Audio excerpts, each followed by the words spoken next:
Hello my fellow creatives and welcome back to my channel. Today we will be painting this beautiful portrait using acrylic paint.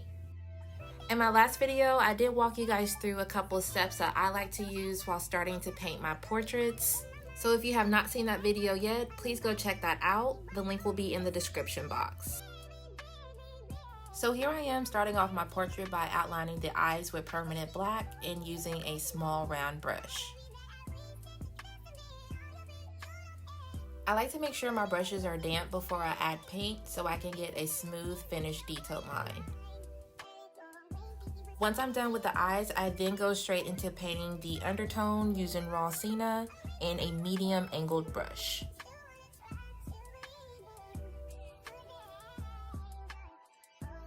Now for my second layer, I went straight in with raw sienna and burnt sienna.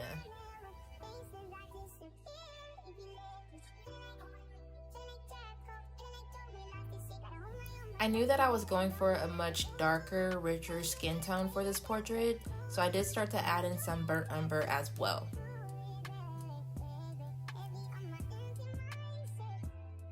At this stage of the painting, I am introducing more colors onto the face and continuing to go back and forth until I get the blending to my liking. After I get a good base of the skin tones down, I like to start adding in some other features, such as the eyebrows, eyes, nose, and lips.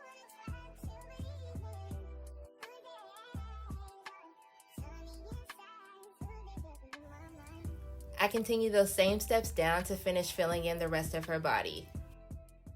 Take your time doing this process. You want to create depth in your portrait by continuing to build up your layers of paint. And if you're not quite sure where you need to be placing your highlights and shadows, I highly recommend using a reference photo while you're painting.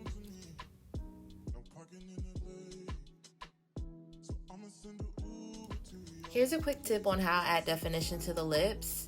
I like to start by adding a darker tone to the outer corners of the lips as well as to the top. And then I go in with a lighter tone in the middle, all while using a damp brush and blending those two colors out.